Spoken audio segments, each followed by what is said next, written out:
Mic check. Hey guys, welcome back to my channel. I know it's been a hot minute, but explanation, I tried to film this video last week, my whole like sorority tea tag and stuff, and sorority tea video, and it edited it, and when I was like looking at it, I literally looked so sad in the video. And like, yes, this is a really sad topic for me to talk about and think back on like everything, but I literally was like, and then this and then that, and I was like, I cannot upload that. I literally look miserable, like I was forced. So we're gonna make this a little bit of a peppier version. And so finally here it is. I'm gonna be answering some of the questions you guys asked me on Instagram, as well, just kind of like discussing my own little bit of what I experienced and throwing in my own little jazz. And I don't know why I did that and stuff. I'm actually filming on my phone, which is where the questions were, so I'm gonna have to kind of go by a little bit by memory or check it throughout the video because my camera's not working for some reason. Also, you may all notice that I'm at a different little location. I'm visiting my folks. I'm visiting my family for 2 weeks right now. So Kyle's back in Iowa and I am here. I'm at my new house, and so yeah, this is it. This is my room, and I got my little poo and everything back there, the most important part of it all. So, but that's all besides this subject. That's all beside the point. That's proper grammar. There we go. So let's get into it and just get started with that tea. So one of my very most frequently asked questions was, what really made your experience so negative when it came to the sorority? And so before I get into that, I'm gonna say disclaimer that I'm not gonna be saying which sorority I was in. If you know me, you know which sorority I was in. If you follow me on Instagram and stuff, you may know. Pretty deep down there though, I've been out of it for almost 2 years now, so I'm not gonna say what it is, and I also can't say rituals and stuff. I may spill things that I don't know we can't say, but it's okay, I don't really care. It's been 2 years, so, but yeah, disclaimer, I won't be saying which one I'm in. So, let's just get into it. Enough blabbing. So, I'd say one of the worst things that made it most, undesirable and didn't give me that sorority experience that so many other people get to experience, because a lot of people love it. Like, my sister thrived off of it, had an amazing time, and so did my best friend. She also loved it. She stayed in it till the end, graduated with it, and had amazing friends and amazing time through it all. So it really does vary person to person. So I wouldn't think what I'm saying necessarily, if you're going to college right now or you're in one, to take this as that's how all of them are. But this is how at least mine are, and I know a few people in my sorority felt this way, but yeah. So I'd say one was the cliques. I think that, it just reminded you so much of middle school, and that there's this random idea of these people who were better than one group or another, and more popular girls that went out more, had more guys and everything like that. And I was just more the type that just kind of wanted to be friends with everybody. But for some reason, those girls didn't like me as much or whatever. They thought I was kind of weird, and I know I'm a little bit of a crackhead, but I'm just goofy and silly. And I think that one thing they did also was I was friends with everyone, to the point that there's some people that they didn't like in the sorority that they thought were shouldn't have been in there kind of thing, whatever. And I'm the type that doesn't really care what you look like or who you are. As long as you're a good person and a good friend, I'm gonna befriend you. And I guess because of that, they didn't want to be my friend, which is really stupid and petty, that just because I'm friends with someone they don't love, because of who they are, social ranking, they wouldn't want to be my friends. So then it really put me at the bottom of the rank, which I don't normally care about, but it was more the taunting and the being mean for it, and laughing at me, or making side comments, or when we lived in the house, I would walk into the kitchen and be hi, good morning,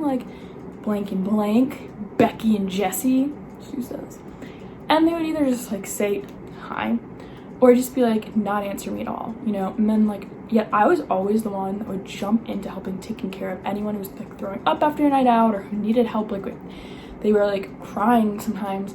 I would be there for them, even though they were terrible to me. So that was one thing that really stuck with me, that reminded me of middle school and everything. And it took a giant toll on me mentally. It destroyed my confidence that I didn't even have to begin with. I got confidence when I got into the sorority. It finally built me up as I'm good enough. looks wise, I've always been really, really hard on myself, like smarts wise, like when it comes to everything about myself, and they just destroyed it even further. I completely relapsed when it came to like my eating disorder and stuff, and my like depression and anxieties and stuff just became so bad. And it was obviously not entirely their fault, but it is a big portion of what contributed, because I was like, I'm not good enough, so I have to fix myself again, you know. That led to my second little thing that kind of really, really triggered me and upset me, and is one reason I have so much resentment towards this organization, would probably be that during recruitment, which if you don't know what that is, kind of like what you do, rushing, recruiting, whatever, you know, to bring girls into the sorority. So you spend 2 weeks before school even starts practicing what you're gonna, like, practice recruiting. I was there for those 2 weeks. Some girls weren't, some were. It was mandatory though. You know, I had to leave at one point to go to my grandma's funeral, which I got in trouble for. But yeah, and so, you know, you gotta buy all these clothes, wear all these things, be up at like 5 a.m., work till 1, and then be up again the next day at 5 a.m., whatever. I was never not on time. I was always dressed, always had my hair and makeup done like we had to. To then, after learning how to recruit and everything, being a placeholder. I would basically just be someone else's placeholder if they weren't available that day. Like, so when we were practicing, like if they were busy or they had to go to another function or had class, I would just sit there and not talk or anything. I would just fill in for them. Like I was basically like a pawn.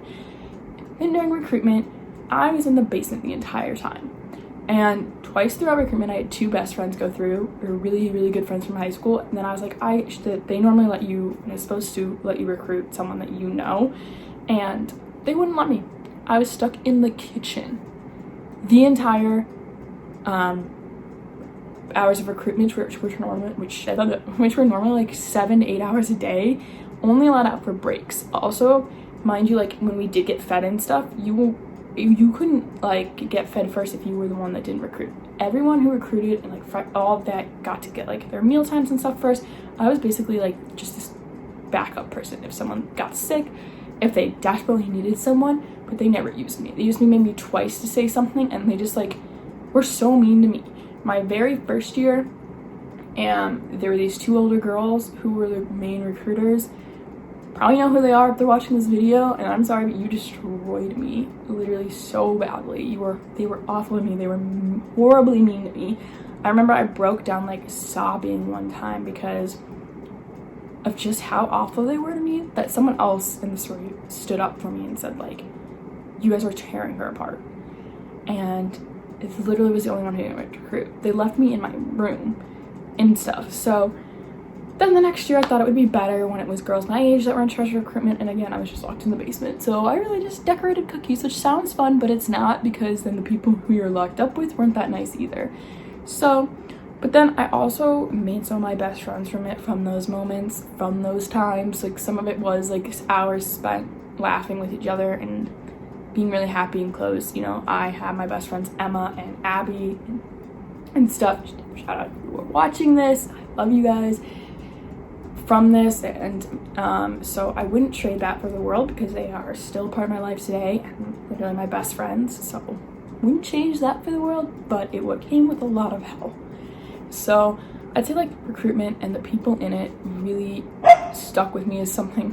It's Gia, something that really just tore me apart. And I always thought like I was so nice and upbeat. Why wasn't I treated as like a human? But those are really the only 2 like big negative things I have to go say about it, and that answers like the 2 big questions and the T that people said that they mainly wanted to hear about, which was being locked in basement during recruitment, because people were very confused by that. When I tell that story and think it's kind of insane, they wouldn't even let me go home because I get chronic migraines and sometimes I throw up and get really dizzy from them, and they wouldn't even let me go home to sleep during that. They just wanted me to sit in the basement in case they needed me. They had enough people. They didn't need me. Fun fact. So like I said, throughout the video, it wasn't all bad. I mean, it was mainly bad when I look back on it. And again, like why I think I got so sad when I talked about it in my previous video that I filmed, because everything came flooding back. I'm up on the up end of it though, you know, I'm coming out of it. I like to say that I'm proving them all wrong, that, you know, I am just a good of a person, and there's so many of them that when I did get into Disney and all that wanted to then be like, oh my god, you're so amazing, or like, you know, just different little things that were like really. But I also did, like I said, shout out to you guys, meet some of my absolute best friends in it, and they're gonna be my bridesmaids. So you do sometimes meet that. I didn't feel like I was like, also that was another question I forgot to mention, I didn't feel like I was paying for my friends at all, because these are genuinely long-lasting friendships that you make. So I really did enjoy the people I met, that I've taken away from that. So you get the good and you get the bad, and I'm really, really grateful for what it did give me. I think it's also made me so much stronger of a person, and it definitely taught me to stick up for myself a little bit, and I think it taught me what I would really not want my kids or myself or anyone to be in life, and who I think is worth having in my life, and who's worth really admiring and stuff. Because, you know, these are the girls I would like look up to, and it's kind of like when I look back, like, why would I look up to someone who was so mean just because they're pretty and popular or whatever, you know? Like, there's so many better people in the world that I should admire and not be so down on myself about, and just kind of like, oh, like, I should know that I would never want to treat people that way. So overall, I'd say it was a 6 out of 10 experience, and most of the greatness that I'm taking away from it is my friends and my love for just them and how grateful I am, and, you know, some cute merch. I'm just kidding, but yeah. So that is my sorority tea. There's a lot more and a lot more detail, but like then the video would be like 4 hours, or like 7 years, or 7, you know, days long. So I thought I would just keep it to a short one. And so yeah, thank you guys for watching. I hope you enjoyed it, and I hope that helped some people just understand it all better, and or if it could help you with your experiences, or you can relate, I'm really glad. But hit that like and subscribe button. I love doing this. It's making me really mentally just a lot more happy to be doing YouTube. I know I've been like delayed, but I just had a lot of school and all that. I know, not an excuse, but yeah. So just hit that like and subscribe button for a lot more fun content. My Disney videos should be coming out soon too, about my Disney college program, and maybe I'll do a little bit of an at-home room tour, or yeah, Thanksgiving little vid. So thank you guys, and I hope you enjoyed it.